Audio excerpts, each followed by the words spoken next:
I got pregnant again and told my 18-year-old son he has to work overtime, because the child's father won't take responsibility, and with what he earns, it's not enough for me and his 3 siblings. The life of a mother is a perpetual walk toward Calvary, a journey of thorns that only those with a truly sanctified heart can endure without crumbling. I have spent nearly 2 decades pouring my very soul into the vessels of my children, acting as their shield against a world that seeks only to corrupt and take. My home has always been a sanctuary of discipline and prayer, even when the men I chose to walk beside me proved to be nothing more than fleeting shadows of weakness. I currently have 3 beautiful souls under my roof who depend on my strength, and I have never once complained about the weight of the cross I carry for them. Every meal I prepare and every prayer I whisper is a testament to the fact that I am the spiritual glue holding this family together.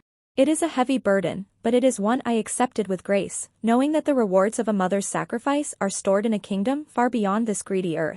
Lately, I have felt a growing void in the household, a sense that the spiritual armor of my children was beginning to rust with the moisture of worldly distractions. I've noticed a certain selfishness creeping into Caleb, my eldest, who at 18 seems to think his life belongs solely to him and his little ambitions. I felt it was my duty to intervene, to remind him that the blood in his veins is a gift he hasn't yet begun to repay. I began to feel a profound exhaustion, a sign from above that my role as a martyr was entering a new, even more taxing phase. I deserved more support, more recognition of the trials I faced daily just to keep the lights on and the spirits fed. Then, the ultimate sign arrived in the form of a new life stirring within me, a divine blessing meant to test the foundations of our devotion. Finding out I was pregnant again was not a mistake or a lapse in judgment, but a clear call to expand the love of this home. However, the child's father is a man of such profound spiritual poverty that he immediately fled from his divine responsibility, proving once again that I am the only one truly committed to this family. I didn't see this as a tragedy, but as a trial by fire for my eldest son to finally step into the role of a provider. It was high time Caleb understood that his youth is not a playground, but a preparation for the service he owes the woman who gave him life. I realized that my own strength was being tested, and I needed to see if I had raised a man of character or a boy of excuses. The opportunity to mold him into a true Christian protector was standing right in front of me, and I would be a poor mother if I didn't seize it for his own good. Tonight, the air in the kitchen felt heavy with the significance of what I was about to reveal. I served a very thin soup for dinner, a broth so translucent it barely covered the bottom of the bowls, a physical manifestation of the scarcity we must endure together. As I clutched my worn wooden rosary, the beads smooth from years of pleading for others, I looked at Caleb across the table. I told him, with a voice full of the quiet dignity of a saint, that God had blessed us with another life and that I am pregnant. I expected a glimmer of joy, or perhaps a hand reached out in support, but the silence that followed was cold and ungrateful. I explained that since the father is a man of weak spirit who refuses his duty, the burden naturally falls on the man of the house. I watched Caleb's face, waiting for the recognition of his new calling, but instead, he looked at his empty bowl as if the soup were an insult. I told him clearly that his current warehouse job simply isn't enough anymore and that he needs to start picking up double shifts immediately. He had the absolute audacity to mention his college fund, as if a few scraps of paper were more important than the survival of his own flesh and blood. I felt a sharp pang of disappointment in my heart, realizing how deeply the serpent of selfishness had bitten him. I reminded him that a mother's womb is a debt that can never be repaid with mere money, no matter how much he works. I am a martyr for this family, and it is time he showed some Christian charity instead of such vile, petty concern for his own future. The room felt small as I stood my ground, my rosary clicking against the table like a countdown to his soul's reckoning. Caleb didn't say a word, his jaw tight in a way that I interpreted as a struggle against his own prideful nature.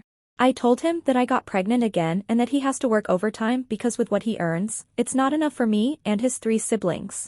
It is a simple equation of love and duty, yet he looked at me as if I were the one asking for something unreasonable.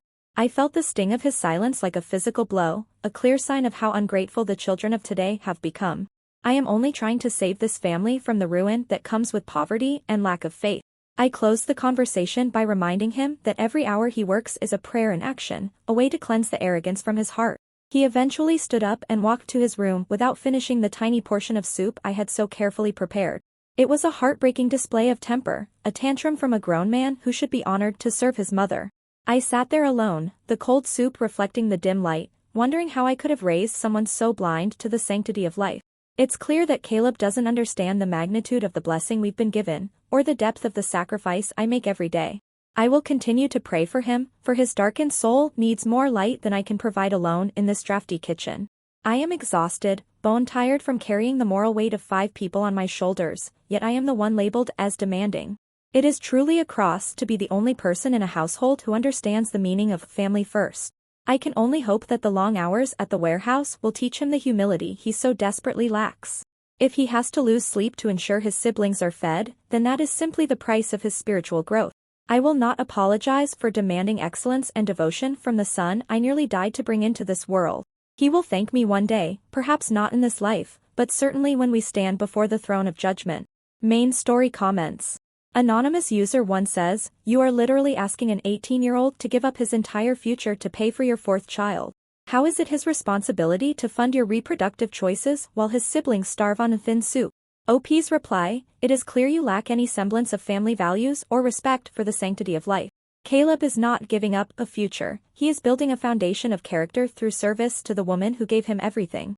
Anonymous user 2 says, "So, a week a father disappears and your first instinct is to turn your son into a replacement ATM? This a miracle sounds more like a management plan for your poor decisions."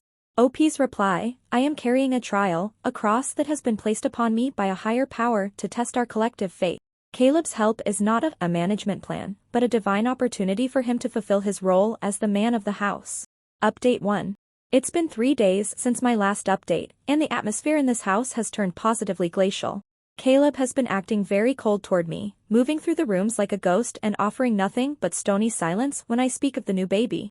This behavior is a direct sin against the 4th commandment, a blatant disregard for the honor he owes the woman who suffered to bring him into this world. I have tried to be patient, to offer him the grace of my prayers, but his refusal to acknowledge the beauty of our situation is a darkness I cannot ignore. It is my duty as a mother to help him understand the weight of his duty, even if I have to use unconventional methods to break through his pride. If he will not give freely of his heart, then I must guide his hand toward the righteousness he is too stubborn to see. To help him grasp the reality of his new responsibilities, I took his debit card from his wallet while he was exhausted and sleeping after one of his shifts. It wasn't an act of theft, as some worldly minds might suggest, but a reclamation of resources that belong to the family collective. I spent half of his savings on a high-end, blessed mahogany crib that I found at a local boutique, along with a supply of organic prenatal vitamins to ensure the health of the life I am nurturing. A child of God deserves to sleep in a vessel of dignity, not some plastic cage from a discount store. I also needed to ensure that my own body, the temple for this new soul, was properly fortified for the trials ahead. I felt a sense of peace as I made these purchases, knowing I was finally putting the family's needs before Caleb's selfish hoarding of full college money. When Caleb woke up and eventually noticed the transaction notifications on his phone, he didn't come to me with a spirit of understanding. Instead, he started yelling, his voice echoing through the halls and frightening his younger siblings who were just trying to have their morning porridge. I didn't engage in his histrionics, I simply sat in my rocking chair, clutching my rosary beads and praying loudly for his darkened, materialistic soul. Every time he tried to demand an explanation, I increased the volume of my pleas to the Virgin, asking for his heart to be softened. He looked at me with such vitriol, but I knew it was just the enemy speaking through him, angry that his precious savings were being used for a holy purpose. I told him quite calmly that if he wants to be considered a man, he needs to start providing like one without these childish temper tantrums.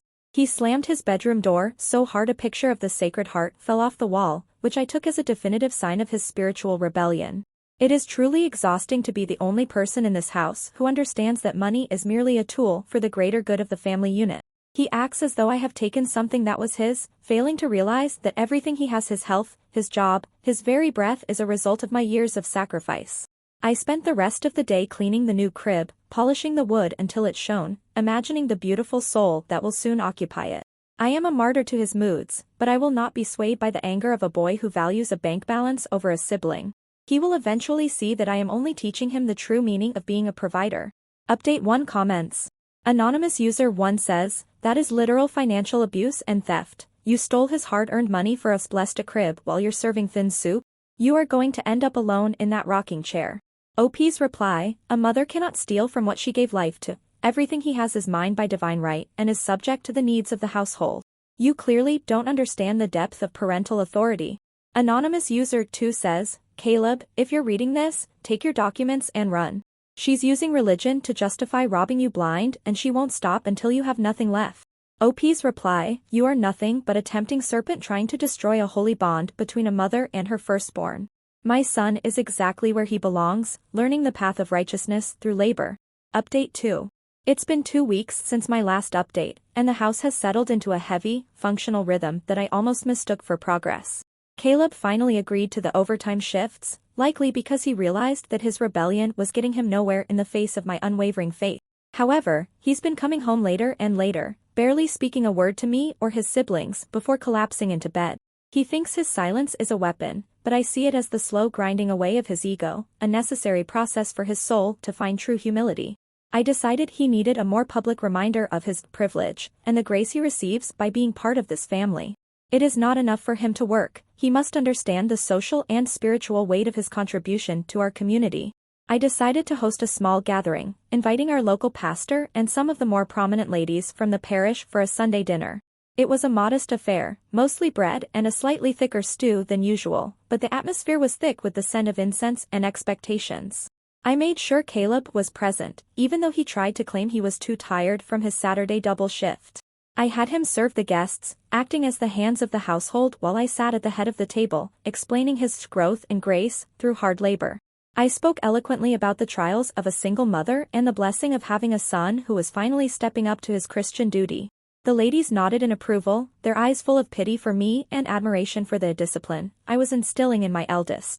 The climax of the evening was when I made Caleb hand over his entire weekly paycheck in front of the pastor and the ladies as an offering to the household.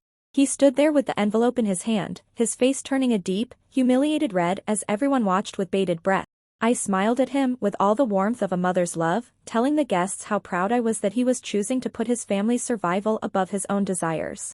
He looked absolutely devastated, his eyes darting toward the door, but I knew this public shaming was exactly what his prideful heart required.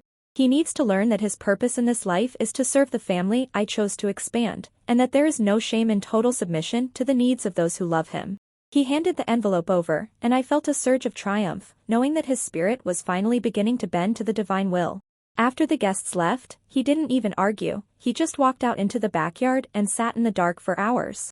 I watched him through the kitchen window, feeling a sense of satisfaction that the man of the house was finally beginning to understand his place. He thinks I am cruel, but I am merely the architect of his salvation, forcing him to let go of the worldly greed that was rotting his potential. The ladies from the parish sent me several messages later that night, praising my strength and calling Caleb a model of filial devotion. I know I am doing the right thing, even if the silence in the house is now so thick it feels like a physical weight. My son is finally finding peace in his submission, and the new baby will have everything it needs because of the discipline I have enforced. Update 2 comments. Anonymous user 1 says, "This is sickening, you publicly humiliated him and took his entire check in front of his community. This isn't filial discipline, it's modern-day slavery with a religious coat of paint." OP's reply, "You call it slavery, but the church calls it honor. My son will thank me in heaven for preventing him from becoming a selfish, worldly man. I am saving his soul from the sin of avarice."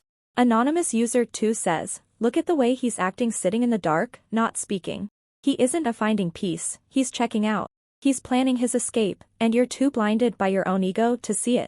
OP's reply, "He is not checking out, he is reflecting on his duties. He is bound to this house by blood and by my constant prayers, which are a stronger tether than any suitcase." Update 3. It's been 1 month since my last update, and I truly believed that the peace of the Lord had finally settled over our home. Something wonderful happened, or so I thought in my moment of motherly optimism when I was cleaning Caleb's room while he was away at the warehouse. I found a small, leather-bound notebook tucked away under his mattress, and for a fleeting moment, my heart soared with the hope that it was a prayer journal. I imagined him pouring out his heart to the Creator, seeking strength to be the provider I have called him to be. I clutched it to my chest, whispering a prayer of gratitude, believing that my long nights of intercession had finally touched his stubborn spirit. I opened it, expecting to find psalms or reflections on his growth, but what I found instead was a betrayal of the highest order. It wasn't a journal of faith, it was a cold, calculating log of every single cent I have borrowed or used for the family since I took control of his finances. He had recorded every hour worked, every double shift, and every dollar of the paycheck he handed over in front of the pastor, all cross-referenced with receipts and dates. It was a ledger of resentment, a detailed map of his unwillingness to be the man this family needs. I felt a cold shiver run through me as I realized he was treating his mother's needs like a business transaction. When he finally came home, I was waiting for him in the living room, clutching my rosary so hard that the string finally snapped, scattering the wooden beads across the floor like drops of blood. I confronted him immediately, throwing the notebook at his feet as if it were a cursed object. I told him with tears of righteous indignation that counting his mother's needs was a one-way ticket to spiritual ruin and a direct insult to the gift of life I gave him. He didn't even look ashamed. He just picked up the notebook and stared at me with eyes that were terrifyingly empty of the love a son should feel. To correct this insolence, I demanded he sign a contract of filial devotion that I had drafted with the help of some legal templates I found online. The contract promised 50% of his total income to the household for the next 10 years, a small penance for his current attitude and a guarantee for his siblings' future. I told him it was the only way I could ever truly forgive his betrayal and restore his standing in this family. I stood over him, demanding he sign it then and there to prove that his soul wasn't completely lost to the world. He didn't scream or fight this time, he just took the pen and signed the paper with a chilling, mechanical precision that I chose to interpret as the final death of his ego. I felt a great sense of relief as I tucked the signed contract into my Bible, knowing that the future of the new baby was now legally and spiritually secured. I told him that this was for his own good, that the structure of this agreement would prevent him from ever straying into the path of selfishness again. He hasn't looked me in the eye since that night, which I assume is a sign of his deep shame over the notebook I discovered. I am certain that he is finally beginning to understand that he is bound by more than just words, he is bound by a sacred, documented obligation to the woman who sacrificed everything for him. He will see in time that I have done him a great service by removing the burden of choice from his life. Update 3 comments. Anonymous user 1 says, "A 10-year contract for 50% of his income? You have lost your mind. This is the ultimate boomerang setup. You're literally giving him the rope to hang your relationship with." OP's reply, "It is a small price for the gift of life and the decade of care I have provided him without asking for a cent in return. It is a contract of love, not a burden." Anonymous user 2 says, "You realize that by forcing him to sign that and keeping a ledger, you've just given him all the legal evidence he needs to prove financial coercion and abuse? The end is coming." OP's reply, "Nonsense, he is bound by blood and my prayers, and no worldly court can override the divine hierarchy of a mother's authority. He signed it because he knows I am right." Update 4. It's been 2 days since my last update, and the world I worked so hard to build has collapsed into a pile of ash and betrayal. After I pushed the contract on him, Caleb didn't argue or show the slightest bit of the temper I had grown to expect. He just took the notebook and the signed contract, folded them neatly into his pocket, and left the house without a word. I spent the evening in a state of self-congratulatory peace, thinking I had finally secured our future. But that peace was shattered when I arrived at the parish for the midweek service, expecting the usual nods of respect and whispered praise for my saintly endurance. Instead, the air was thick with a silence so heavy it felt like a physical blow, and every eye that turned toward me was filled with a cold, sharp disgust I had never experienced. Caleb hadn't gone to work, he had gone to the parish center before the service and shared everything. He didn't just talk to the pastor in private, he showed the notebook and the contract of filial devotion to the entire congregation, laying bare the private trials of our home to people who have no right to judge. He told everyone that Saint Martha was holding him hostage, using the scriptures like a whip to fund what he called my divine irresponsibility. The ladies who used to admire me, the ones who nodded when I spoke of his growth in grace, now look at me as if I am some kind of monster. Even the pastor, a man I thought understood the necessity of discipline, pulled me aside and told me in a voice full of disappointment that I had perverted the scriptures for my own greed and pride. The humiliation was absolute, a public crucifixion of my reputation by the very son I was trying to save from himself. I returned home to find that Caleb was gone. He had moved out that night with all his things, not even leaving a note of apology for the chaos he caused. He didn't just take his clothes, he took the mahogany crib, the one I bought with a family of funds, and sold it back to the store to fund his deposit on a room elsewhere. He stripped the house of his presence and the resources I depended on, leaving me here alone with 3 hungry children and a broken rosary. I am left with nothing but the echoes of my own prayers in a house that feels like a tomb, and a community that treats me like a leper. I am sitting here in the dark, the same kitchen where I once served the soup that started this entire trial, and I cannot understand how it all went so wrong. I was only trying to secure my family's future, to ensure that the new life within me would be raised with the support it deserves. I followed the path of sacrifice and discipline, yet I am the one cast into the darkness while Caleb is probably being hailed as some sort of hero for his escape. My attempts to bind him to his duty have only resulted in my own isolation, and the very man of the house I tried to create has proven to be the instrument of my destruction. I don't know how I will feed the children tomorrow or how I will face the judgmental glares of the parish ladies, but I know one thing: I am the only one left who is still carrying this cross.